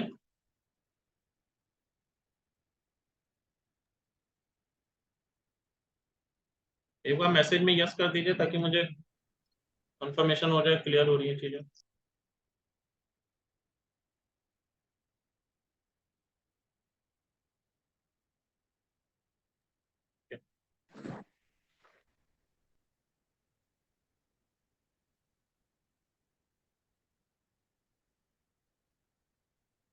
अब इससे एक एडवांस क्वेश्चन जो मैं स्किप कर रहा था, ये क्वेश्चन है। अभी तक आपने पढ़ा एक सेल है, सेल के अंदर सेल के बाहर सेल वॉल होती है या सेल प्लाज्मा मेम्ब्रेन होती है, ठीक। ये न्यूक्लियस होता है, न्यूक्लियस की मेम्ब्रेन को न्यूक्लियर मेम्ब्रेन कहते हैं। इसके बीच में जो लिक्विड प्रेजेंट होता है, उसको साइटोप्लाज्म कहते हैं। न्यूक्लियस के अंदर जो लिक्विड प्रेजेंट होता है, उसको न्यूक्लियोप्लाज्म कहते हैं। नेचर का रूल है, जो भी चीजें ठहरी रहेंगी वो खत्म हो जाएंगी। हर चीज को मूवमेंट करना पड़ता है। अगर पानी भी पहाड़ों से नीचे ना आए तो उसमें ऑक्सीजन डिसॉल्व नहीं होगी, ठीक। तो साइटोप्लाज्म जो होता है वो भी इधर से उधर मूव करता रहता है, घूमता रहेगा इधर से उधर, ठीक। इस मूवमेंट को कहते हैं साइक्लोसिस, साइक्लोसिस, ठीक। और इसका दूसरा नाम है प्रोटोप्लाज्मिक स्ट्रीमिंग। Protoplasmic streaming. अगर ये मूवमेंट नहीं होगा तो ऑर्गेन्स, ये जो सेल्स है उसके अंदर रेस्पिरेशन नहीं होगा, उसके अंदर ग्रोथ नहीं होगी, वो जो डेली चीजें बन रही हैं, टूट रही हैं, वो सब नहीं हो पाएगा। तो एक सेल के अंदर लिक्विड का घूमना, यानी कि बैलून, एक बैलून है, बैलून के अंदर हवा का घूमना, उसे हम कहेंगे साइक्लोसिस। ये एडवांस क्वेश्चन है। साइक्लोसिस क्या है, ये नॉर्मल में नहीं दिखता है क्वेश्चन।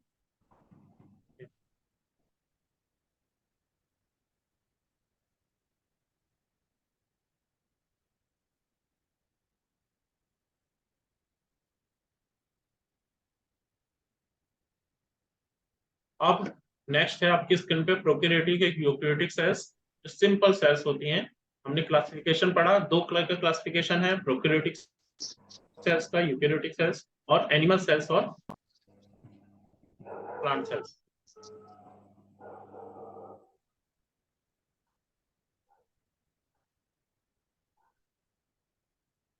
ठीक है, अब इस पूरे सिलेबस में जो हमें याद, प्रोकैरियोटिक सेल्स है क्या? तो प्रोकैरियोटिक सेल्स को आप याद कर रखेंगे, पी से प्रोकैरियोटिक, पी से प्राइमरी सेल। एग्जाम में हम भूल जाते हैं कि कौन सी सेल है। प्राइमरी सेल्स का मतलब है जब भी नेचर ने लाइफ शुरू की तो प्राइमरी लेवल पे शुरू की। नेचर को नहीं पता था कि न्यूक्लियस बनाना है नहीं बनाना है, तो बस एक उसने एक गुब्बारा बना दिया, एक वॉल बनाई और उसके अंदर ऑर्गेनस डाल दिया, जेनेटिक मटेरियल डाल दिया। जेनेटिक मटेरियल डालना इसलिए जरूरी था कि एक की कॉपी दूसरी बननी, यानी कि P for primary, P for prokaryotic cells. ठीक, याद रहेगा, वो सबसे प्राइमरी सेल्स जो बनी होती है। अब प्राइमरी सेल्स जब लाइफ की स्टार्टिंग हुई थी तो कहां से हुई थी? तो लाइफ की स्टार्टिंग हुई थी बैक्टीरिया से, लाइफ की स्टार्टिंग हुई थी वायरस से, लाइफ की स्टार्टिंग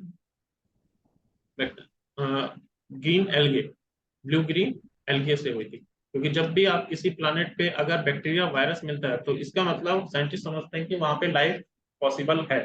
तो यानी कि प्राइमरी सेल्स जहां पे पॉसिबल है, प्राइमरी सेल्स या प्रोकैरियोटिक सेल्स, वहां पे लाइफ पॉसिबल है। ठीक, तो प्रोकैरियोटिक सेल्स इस प्रकार की कोशिकाएं प्रारंभिक कोशिकाएं या प्रोकैरियोटिक सेल्स कहलाती हैं। इस प्रकार की कोशिकाओं में ट्रू न्यूक्लियस होता है, क्योंकि जब नेचर ने स्टार्ट किया लाइफ, उसको नहीं पता था कि न्यूक्लियस होना चाहिए नहीं होना चाहिए। तो यहाँ पे ट्रू न्यूक्लियस का अभाव है। ट्रू न्यूक्लियस मतलब ये सेल है, इस सेल्स में जेनेटिक मटेरियल तो होता है, लेकिन जेनेटिक मटेरियल के चारों ओर एक दीवार नहीं होती है, जिसे कहते हैं न्यूक्लियोप्लाज्म। अलग से कोई एरिया डिफाइन नहीं होता है, जहां पे कब थोड़ा बहुत यहाँ पे जेनेटिक मटेरियल होगा, थोड़ा बहुत यहाँ जेनेटिक मटेरियल होगा, एक जगह जेनेटिक मटेरियल होगा लेकिन उसके चारों एक दीवार नहीं होगी, न्यूक्लियोप्लाज्म नहीं होगी, इसलिए इसको कहते हैं ट्रू न्यूक्लियस। तो क्या मतलब है इसका?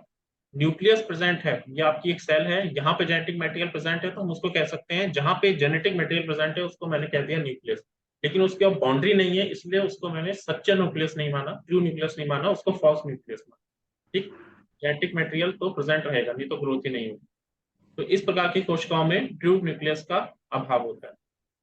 सबसे इंपॉर्टेंट, इसकी सेल वॉल किसकी बनी होती है? तो इसको नोट कीजिए, इसकी सेल वॉल बनी होती है प्रोटीन्स। हमने इससे पहले पढ़ा था किस किस की सेल वॉल किस किस की बनी होती है, लिपिड एंड प्रोटीन्स की। तो इसकी सेल वॉल बनी होती है प्रोटीन एंड कार्बोहाइड्रेट।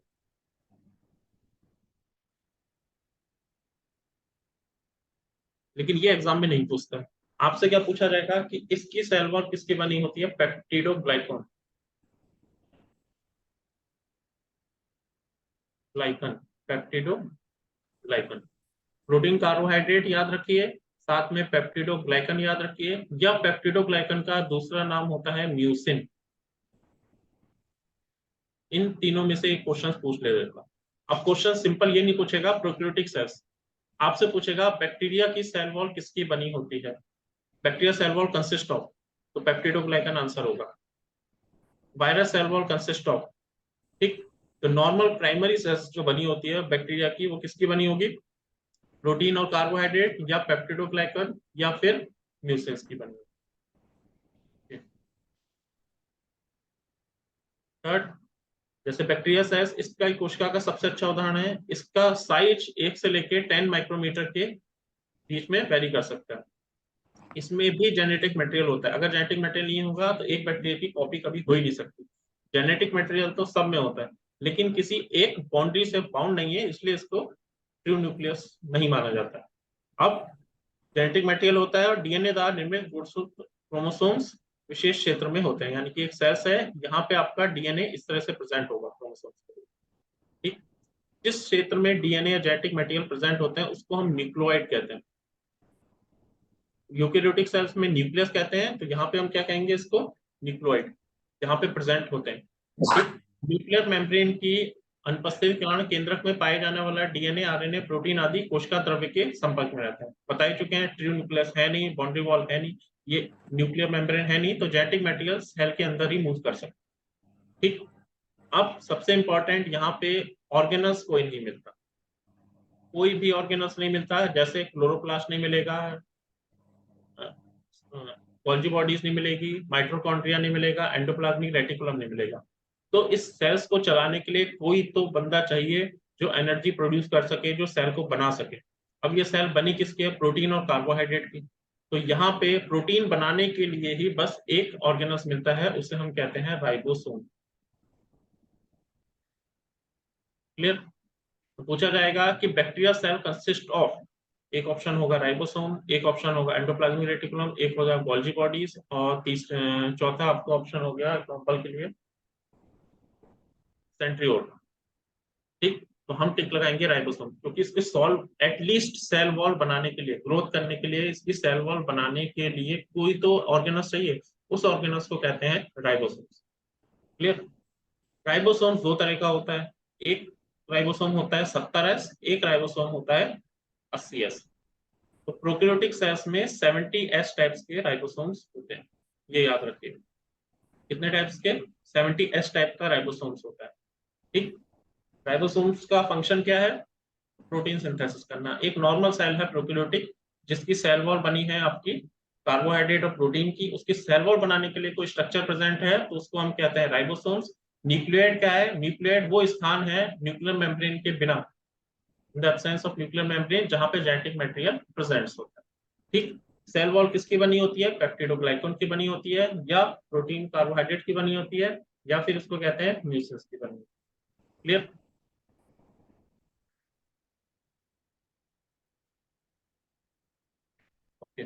कोशिकांगों का अभाव होता है, प्रकाश संश्लेषी जीवाणु में हरित लवक, क्लोरोप्लास्ट, प्लाज्मा झिल्ली में थैलीनुमा संरचना में प्रेजेंट होते हैं। एक होते हैं एल्गे, एल्गे में आपका क्लोरोप्लास्ट प्रेजेंट होता है, बैक्टीरिया में क्लोरोप्लास्ट प्रेजेंट नहीं होता है। बैक्टीरिया में सिर्फ राइबोसोम्स प्रेजेंट होते हैं और कोई सेल ऑर्गेनल प्रेजेंट नहीं है। एक सेल प्रोकैरियोटिक है जिसके अंदर सिर्फ राइबोसोम्स प्रेजेंट हैं और जेनेटिक मटेरियल प्रेजेंट है, और कोई भी सेल ऑर्गेनल नहीं। ठीक, लेकिन हरित लवक, हरित लवक क्योंकि उसका नाम हरा है, तो उस हरा क्यों होगा, क्योंकि उसमें क्लोरोप्लास्ट प्रेजेंट होगा। बस, क्लियर हो गया? सेकेंड सेल्स है आपकी यूकेरियोटिक सेल्स। इस यूकेरियोटिक सेल्स, या इसको कह सकते हैं जब नेचर ने पहली बार बनाया तो उनको लगा प्रोटीन तो बना दिया, और चीजें भी तो चाहिए मुझे, इस सेल के अंदर चीजें बन रही है, उसको डिस्ट्रॉय करना है, यानी कि एक्सक्रीशन सिस्टम बनाना है, डाइजेशन करना है, बहुत सारी चीजें। तो नेचर ने बाद में डेवलपमेंट किया एक यूकेरियोटिक सेल्स। इसकी जो सेल वॉल बनी होती है, किसकी बनी होती है, सेल्यूलोज, सेल्यूलोज। ठीक, या प्लाज्मा मेम्ब्रेन्स एनिमल्स। तो सेल वॉल प्रेजेंट होगी। यूकेरियोटिक सेल वैसी कोशिकाएं जो पूर्ण रूप से विकसित होती हैं, यानी कि एनिमल और प्लांट सेल्स किसकी बनी होती हैं, यूकेरियोटिक सेल्स की बनी होती है। कौन कौन सी? Virus, bacteria, blue green algae को छोड़ करके सारी सेल्स क्या हैं, यूकेरियोटिक सेल्स। अब इसको याद कैसे रखेंगे, एक सेल है, उसके अंदर यू टाइप का न्यूक्लियस है, जिसके अंदर जेनेटिक मटेरियल प्रेजेंट है, P for primary, you for advance, इस यू टाइप का न्यूक्लियस है। अब इसमें सबसे इंपॉर्टेंट है सेल न्यूक्लियर मेम्ब्रेन प्रेजेंट होना, ठीक, प्लस ऑर्गेनल प्रेजेंट होना। तो पहली चीज, इसकी जो बाउंड्री बनी होती है किसकी बनी होती है, सबसे बड़ी खासियत सेल्यूलोज की। दूसरा, इसमें न्यूक्लियर मेम्ब्रेन होती है या न्यूक्लियस प्रेजेंट होता है। अब पॉइंट नंबर 2, इसमें ऑर्गेनल्स होते हैं, वो सारे ऑर्गेनल्स जो आप आगे पढ़ेंगे धीरे धीरे। यह रचनात्मक आधार पर पूर्ण विकसित सेल्स होती है, इनका आकार बड़ा होता है, इस प्रकार की कोशिका में पूर्ण विकसित केंद्रक होता है। यहाँ पे ट्रू न्यूक्लियस नहीं था, तो यहाँ पे ट्रू न्यूक्लियस प्रेजेंट है, और न्यूक्लियस आपकी मेम्ब्रेन से घिरा रहता है। इनमें क्रोमोसोम्स की संख्या 1 से अधिक होती है। प्रोकैरियोटिक्स में क्रोमोसोम्स, क्रोमोसोम्स क्या होता है, एक डीएनए है, ये है डीएनए। ये डीएनए मुड़ के एक दूसरे से मुड़ करके एक कॉम्प्लेक्स स्ट्रक्चर बनाता है, यानी कि एक धागा है, धागे को मोड़ो फिर मोड़ो फिर मोड़ो, तो जो मोटी रस्सी बनेगी वो क्रोमोसोम्स है। एक सिंगल धागा डीएनए, ठीक। तो प्रोकैरियोटिक सेल्स में सिंगल धागा प्रेजेंट होता है, ठीक। और यूकेरियोटिक सेल्स में क्रोमोसोम्स बहुत ज्यादा कॉम्प्लेक्स होते हैं और एक से ज्यादा प्रेजेंट होते हैं। क्लियर? यहां तक कोई क्वेश्चन?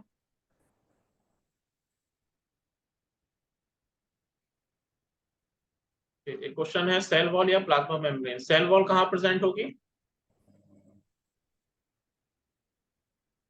सेल वॉल जो मजबूत होगी, सेल वॉल आपकी बैक्टीरिया में प्रेजेंट होगी, ठीक है। सेल वॉल आपकी प्लांट सेल्स में प्रेजेंट होगी। प्लाज्मा मेम्ब्रेन आपकी कहां प्रेजेंट होगी? एनिमल सेल्स, ठीक।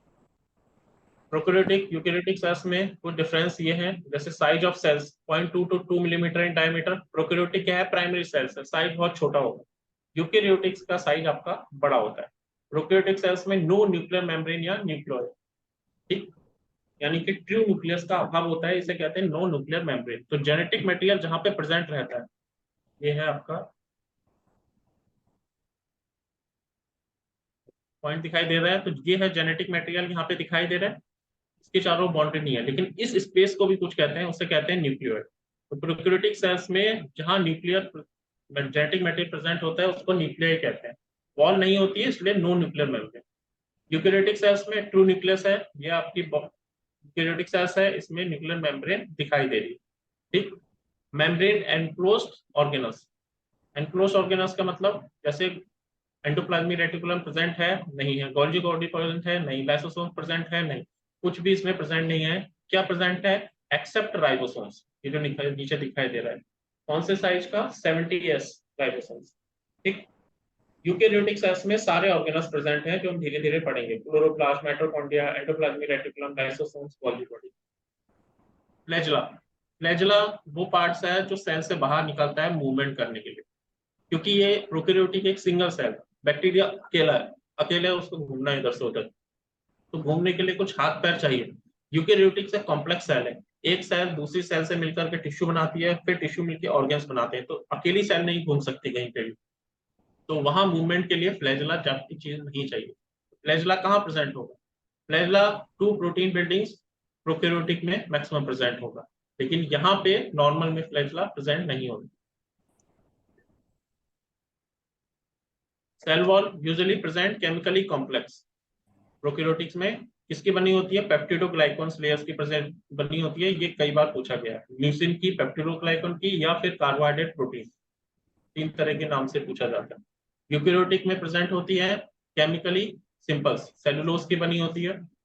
Plasma membrane no carbohydrate and generally lack sterols, plasma membrane thick होती है, पतली होती है सेल वॉल से। यूकेरियोटिक में स्टेरॉल्स, कार्बोहाइड्रेट या सब एज रिसेप्टर्स प्रेजेंट। ये रिसेप्टर्स क्या है आप यहाँ पे याद रखिएगा, जब भी कोई दवा काम करती है, ये मेरी बॉडी है, ह्यूमन बॉडी, इस बॉडी के अंदर एक सेल प्रेजेंट है, तो मैं कोई दवा बॉडी के अंदर भेजता हूँ, वो पूरी ब्लड में घूमती रहती है, फिर वो एक सेल के सरफेस पे जाती है। इस सरफेस पे उसकी मुलाकात किससे होती है? सेल मेम्ब्रेन से। सेल मेम्ब्रेन, सेल वॉल से नहीं होती। ह्यूमन बॉडी में सेल मेम्ब्रेन होती है, सेल वॉल नहीं होती। प्लांट में होती है सेल वॉल, सेल मेम्ब्रेन पे टच करती है। इस सेल मेम्ब्रेन पे एक ताला लगा होता है, उसे कहते हैं रिसेप्टर। तो ये जो टर्म्स याद आ रहा है रिसेप्टर्स, यहाँ पे कोई दवा बाइंड करती है, रिसेप्टर्स पे बाइंड करती है और फिर अपना इफेक्ट शो करती है। तो एक एडवांस क्वेश्चन है, क्या पूछा जाएगा कि ड्रग बाइंड विच, ड्रग आपकी सेल में किस पार्ट्स पर बाइंड करती है, तो हम कहेंगे रिसेप्टर्स पर बाइंड करती है। रिसेप्टर कहाँ प्रेजेंट होते हैं? तो रिसेप्टर मोस्टली रिसेप्टर कहाँ प्रेजेंट होते हैं? सेल मेम्ब्रेन पे प्रेजेंट होते हैं। याद रखिएगा, एक सेल, उस सेल के सरफेस पे सेल रिसेप्टर प्रेजेंट होते हैं, वहीं पर दवा बाइंड करती है। दवा बाइंड करती है तो इफेक्ट शो होते हैं, ठीक। साइटोप्लाज्म, यहाँ पे साइटोस्केलेटन या साइटोप्लाज्मिक स्ट्रीमिंग नहीं होती, ठीक। साइटोप्लाज्मिक स्ट्रीमिंग का मतलब है मूवमेंट ऑफ साइटोप्लाज्म। यहाँ पे साइटोप्लाज्मिक स्ट्रीमिंग होती है क्योंकि कॉम्प्लेक्स सेल्स है, साइटोप्लाज्मिक स्ट्रीमिंग होगी। राइबोसोम्स यहाँ पे 70s है, यहाँ पे लार्जर राइबोसोम्स पाए जाते हैं 80s। तो 70s क्या मिलते हैं? तो 70s मिलते हैं बट कहाँ मिलते हैं? एक यूकेरियोटिक सेल्स के अंदर मिलने वाले ऑर्गेनल्स में। जैसे एग्जांपल के लिए एक यूकेरियोटिक सेल्स है, इसमें न्यूक्लियस है, इसके अंदर कोई एक ऑर्गेनल्स मिल रहा है, अगर उसके अंदर मिलेगा तो 70 ईयर्स, लेकिन सेल ऑर्गेनल्स के बाहर मिलेगा तो 80 ईयर्स वाला राइबोसोम्स मिलेगा। राइबोसोम्स का काम क्या है? प्रोटीन सिंथेसिस करना। क्लियर? क्रोमोसोम्स क्या होते हैं? एक ये धागा है, ये धागा एक से लिपट गया, फिर तीसरे से लिपटा, फिर चौथे से लिपटा, और इस तरह से बना देता है क्रोमोसोम्स। प्रोकैरियोटिक सेल्स में सिंगल क्रोमोसोम्स होता है, एक ही रस्सी होती है, और यूकेरियोटिक सेल्स में बड़ी कॉम्प्लेक्स रस्सियां होती हैं, मल्टीपल लीनियर क्रोमोसोम्स। ठीक। दूसरा क्वेश्चन आता है कि सर्कुलर क्रोमोसोम्स कहाँ पाए जाते हैं? तो बैक्टीरिया में सर्कुलर क्रोमोसोम्स पाए जाते हैं, इस तरह का सर्कुलर क्रोमोसोम्स पाए जाते हैं बैक्टीरिया में। ठीक। यहाँ पे हिस्टोन प्रोटीन्स नहीं होते हैं। ये क्या है? हिस्टोन्स। हिस्टोन क्या होता है? एक डीएनए मॉलिक्यूल्स एक हिस्टोन प्रोटीन से अटैच होता है, हिस्टोन प्रोटीन इस तरह के होते हैं, और एक दूसरा डीएनए मॉलिक्यूल्स, इन दोनों को जोड़ने के लिए जो गोंद लगती है उसको कहते हैं हिस्टोन प्रोटीन। ठीक है, तो आपको एक ऐसी रस्सी बनानी है जो पतली सी है, उसके लिए आपको गोंद ज्यादा नहीं चाहिए, तो प्रोकैरियोटिक सेल्स में हिस्टोन प्रोटीन्स नहीं होता है, और यूकेरियोटिक सेल्स में हिस्टोन प्रोटीन्स होता है। अब नेक्स्ट क्वेश्चन, जब सेल पूरी बन गई तो वो ग्रोथ कैसे करती है? तो ये बाइनरी फिजन। बाइनरी फिजन का मतलब एक सेल डिवाइड होकर के दो सेल्स में डिवीजन हो। ठीक। मियोसिस नहीं होता है, और एक सेल से दो सेल्स बनी और डीएनए मटेरियल्स आपका ट्रांसफॉर्म होता है। और मिटोसिस में 1 से 4, 4 से 8, या फिर दूसरी होती है मियोसिस मिटोसिस दोनों होगी। ठीक। यूकेरियोटिक सेल्स में मिटोसिस होगी, प्रोकैरियोटिक सेल्स में बाइनरी फिजन होगी।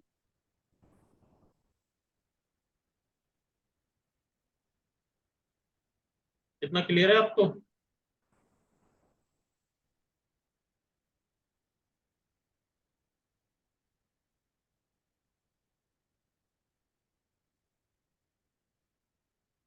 इतना क्लियर है? मैसेज में लिखिए।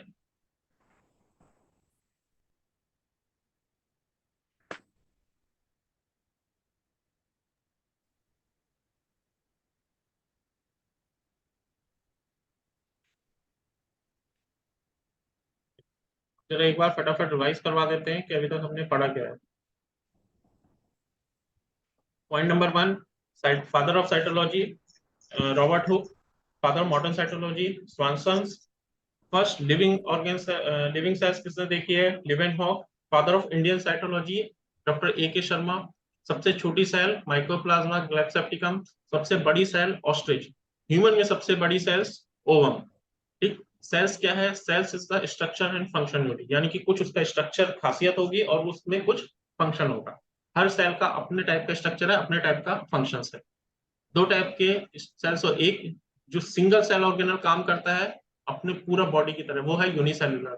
कुछ शरीर होते हैं जो डिफरेंट सेल से बनते हैं, मल्टीपल सेल से, उससे कहेंगे हम मल्टी सेलुलर। सेल थ्योरी किसने दी? शिलर एंड स्वान ने। ठीक। ठीक। अब सेल में तीन चीजें इंपॉर्टेंट होती हैं। फर्स्ट, एक सेल की बाउंड्री, दूसरा उस सेल के अंदर भरा हुआ लिक्विड। सेल की बाउंड्री दो टाइप की होती है, एक सेल वॉल और एक है प्लाज्मा मेम्ब्रेन। सेल वॉल का स्ट्रक्चर किसका बना है? सेल वॉल का स्ट्रक्चर बना होता है सेलुलोज का। सेल वॉल में जो सेलुलोज बना होता है वो नॉन लिविंग होता है। ये किस में पाया जाता है? सेलुलोज से पादप कोशिकाओं में। एनिमल सेल्स में सेल वॉल नहीं पाई जाती। फंक्शन क्या है? फंक्शन है इसका प्रोटेक्ट करना। ये सेल है प्लांट की सेल, इसको प्रोटेक्ट करना ताकि गर्मी में वाटर निकल ना जाए, सूख ना जाए। ठीक। इसका जो स्ट्रक्चर होता है वो अलाउ करती है परमिएबल। परमिएबल का मतलब लिक्विड अंदर से बाहर, बाहर से अंदर मूव कर सकता है। सेकेंड मेम्ब्रेन होती है प्लाज्मा मेम्ब्रेन। ये एनिमल्स में, प्लांट दोनों में मिलती है। ये हॉट मेम्ब्रेन है, क्योंकि मेम्ब्रेन और वॉल में डिफरेंस क्या है? वॉल मोटी होती है, मेम्ब्रेन पतली होती है। तो ये पतली है, मुलायम है, लचीली झिल्ली होती है, और प्लाज्मा झिल्ली या प्लाज्मा मेम्ब्रेन कहते हैं।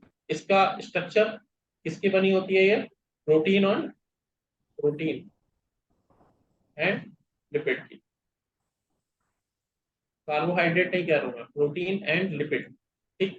फैट और प्रोटीन्स की बनी होती है। दूसरा, इसका फंक्शन क्या है? Semi permeable. सेमी परमिएबल का मतलब होता है जब एक तरफ हाई कंसंट्रेशन हो, एक तरफ लो कंसंट्रेशन हो, तो चीजें हाई कंसंट्रेशन से लो कंसंट्रेशन की ओर मूव करता है।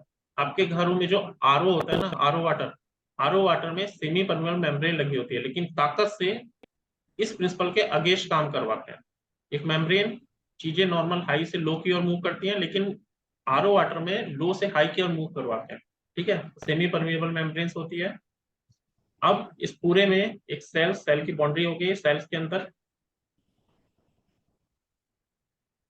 आपका लिक्विड भरा होता है, इस लिक्विड को कहते हैं हम साइटोप्लाज्म।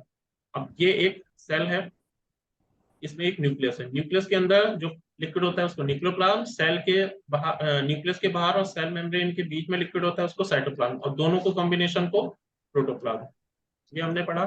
फिर नेक्स्ट में प्रोकैरियोटिक और यूकैरियोटिक सेल्स में डिफरेंस है। बस इतना याद रखना है, प्रोकैरियोटिक सेल्स प्राइमरी सेल्स, जहां पे बैक्टीरिया, वायरस और ब्लू ग्रीन एल्गे दिखे वहां लाइफ है, यानी कि वो प्रोकैरियोटिक प्राइमरी सेल्स है। उनमें कोई सेल ऑर्गेनल नहीं होता, एक सिंगल ऑर्गेनल को, दो सिंगल ऑर्गेनल्स को छोड़ करके, एक डीएनए या राइबोसोम्स और एक डीएनए और दूसरा राइबोसोम्स। राइबोसोम्स का काम क्या है? प्रोटीन सिंथेसिस करना है। प्रोटीन बना करके ले कहाँ जाएंगे, क्योंकि उसकी सेल वॉल ही प्रोटीन की बनी होती है। ठीक है, सेल वॉल बनाने के लिए राइबोसोम्स तो चाहिए, फैक्ट्री है राइबोसोम्स। ठीक, यूकैरियोटिक सेल्स कॉम्प्लेक्स होती है। ठीक, और यूकैरियोटिक सेल्स में एक न्यूक्लियस प्रेजेंट होता है जो प्राइमरी सेल्स में नहीं प्रेजेंट था, उसमें सारे ऑर्गेनल्स प्रेजेंट होते हैं। इसकी सेल वॉल किसकी बनी होती है? Protein and carbohydrate. ठीक, राइबोसोम्स डिफरेंस आता है, प्रोकैरियोटिक सेल्स में 70s राइबोसोम्स होते हैं, यूकैरियोटिक सेल्स में दोनों होते हैं, बट सेल ऑर्गेनल जैसे माइटोकॉन्ड्रिया, इसके अंदर जो प्रेजेंट होगा वो 80, बाहर प्रेजेंट होगा साइटोप्लाज्म में, वो अंदर जो प्रेजेंट होगा 70, बाहर प्रेजेंट होगा उसका 80। ये हमने यहाँ क्लियर किया। अब नेक्स्ट में हम पढ़ेंगे plant cells and animal cells. ये आपको स्ट्रक्चर दिखाई दे रहा है यहाँ पे स्क्रीन पे, ये है प्लांट। इसका जो ग्रीन कलर का दिखाई दे रहा है, इतनी मोटी थिकनेस, इसको कहते हैं सेल वॉल। ये दिख रही है आपको सेल वॉल। ठीक, सेल वॉल, और अंदर जो होगी लेयर उसको कहेंगे हम प्लाज्मा मेम्ब्रेन। ये जो पतली पिंक कलर की दिखेगी वो आपकी प्लाज्मा मेम्ब्रेन बनी होगी। क्लियर? प्लाज्मा मेम्ब्रेन बहुत काम की होती है। इस प्लाज्मा मेम्ब्रेन अगर ना हो तो आपकी ड्रग प्रोटीन सेल वॉल से काम अटैच ही ना हो, कोई दवा इफेक्ट नहीं करेगी। तो यहीं पे इस प्लाज्मा मेम्ब्रेन पे ही प्रोटीन के स्ट्रक्चर बने होते हैं जिसको रिसेप्टर्स कहते हैं। ठीक, नेक्स्ट में हमें पढ़ना है प्लांट सेल्स, नेक्स्ट में पढ़ना है एनिमल सेल्स, इन दोनों में डिफरेंस और प्लाज्मा मेम्ब्रेन के बारे में डिस्कस करना है। क्वेश्चन हो तो पूछिए।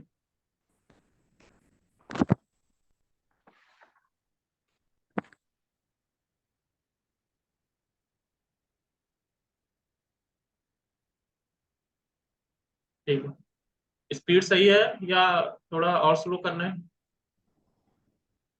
अब माइक ऑन कर लीजिए 2 मिनट के लिए।